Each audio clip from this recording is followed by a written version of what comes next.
counting or not counting gang violence? Oh my God. Go, run. Oh! This is what happens when you call everyone you disagree with a Nazi. When everyone you hate is suddenly Hitler. When every time you don't agree with the viewpoint, you make that person a racist or a bigot. You make the other side so evil, so irredeemable, that they're not even worth the air they breathe. This is what you get.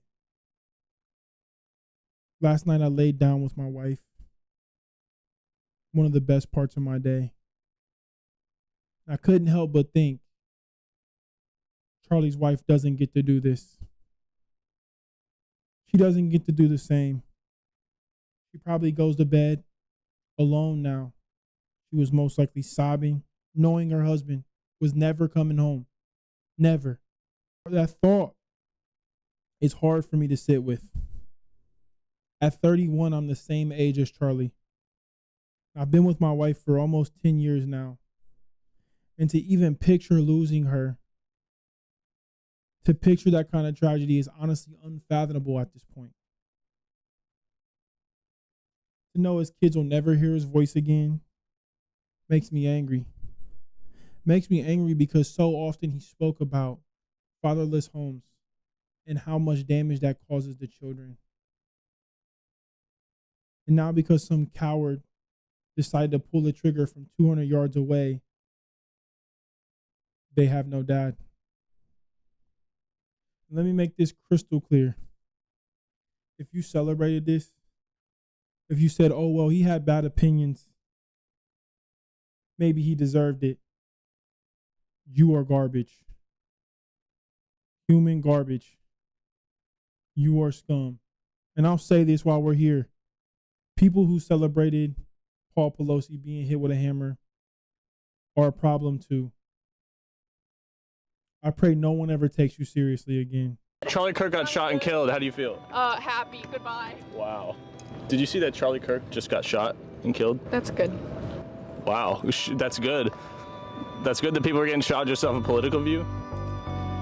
Good that people are dying in America. Did you see that Charlie Kirk got shot and killed today? Yes, I did. How do you feel about that?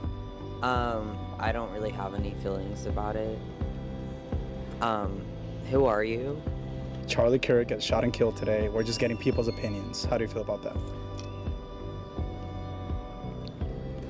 Girl, someone had to do it. And that's how I feel at this point in time. But Yeah, I appreciate your honesty. I truly do. So you said someone had to do it. yes. Try not to get all pulled up into that, but he was a misogynist.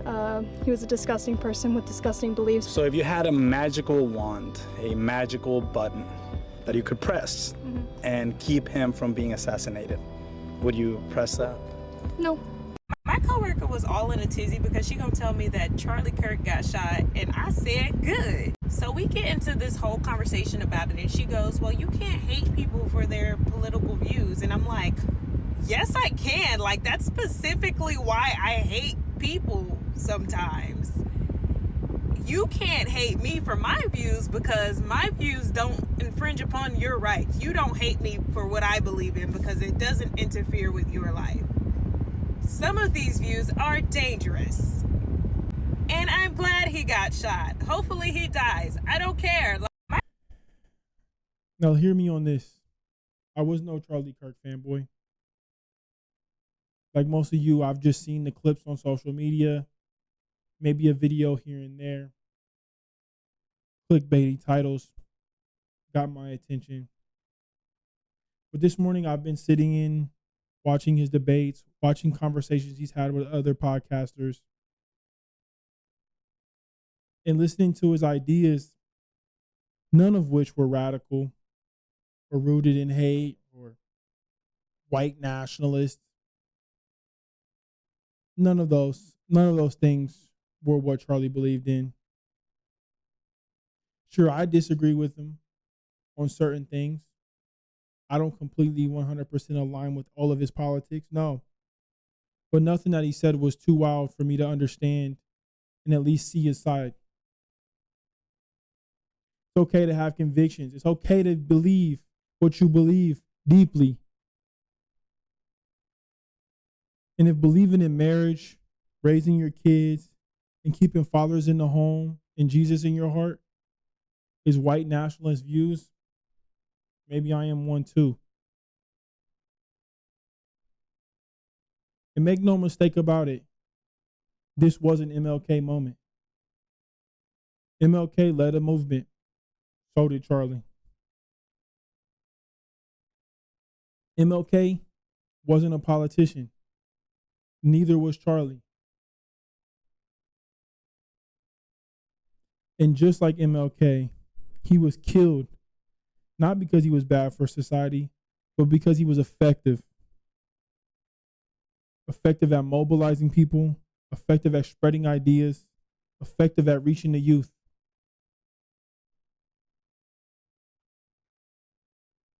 A movement to hold America to its promises, to live up to life, liberty, and pursuit of happiness for all, was something MLK and Charlie both believed in. You are commanded to go do something productive with your life. Wow. To go give and to produce and to risk and to then go sow into other people. That is a biblical idea that has made the world a profoundly better place. It's been a long day without you, my friend, and I'll tell you all about it when I see you again. But something hit me this morning when I woke up. Turned on the news, of course, clicked around on social media, and realized there's no protests, there's no buildings burning, there's no marches in the street. And while part of me feels that maybe there should be, the bigger part of me knows this is a time for healing. Let me say this to my friends, my family, and anyone who's listening still. Let's bring the temperature down in this country. Don't continue to feed into the hate. Don't continue to fuel the fire. We're way too divided as a country.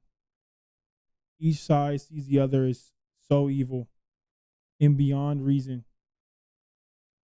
But I'll tell you, I've lived in deep blue cities, and now I live in a deep red state. And you know what?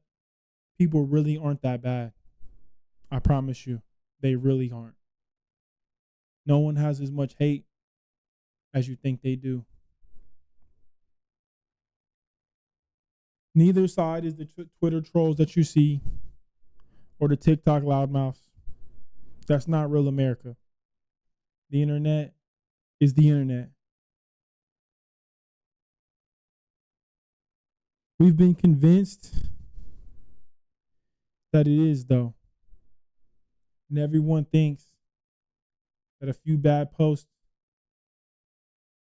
or a few nuts on one side or the other makes up the entire side. And I know in this video I've showed a few nutballs saying some kind of crazy things, but just understand that that's not the majority. I think there's room for all of us to work together, room for common ground. We're not as far apart as we believe. We're not as far apart as they want us to believe we are. I believe in America. I believe this is a good place. A place where you can become better. You can start all the way at the bottom and work your way to the top. I believe it's a place where we should be able to speak freely about our beliefs without the possibility of violence or the fear of violence. So I'll end with this. You're still here. I love you. I love this country. And I hope we grow from this moment. And Charlie, your wife, your kids, may you rest in peace.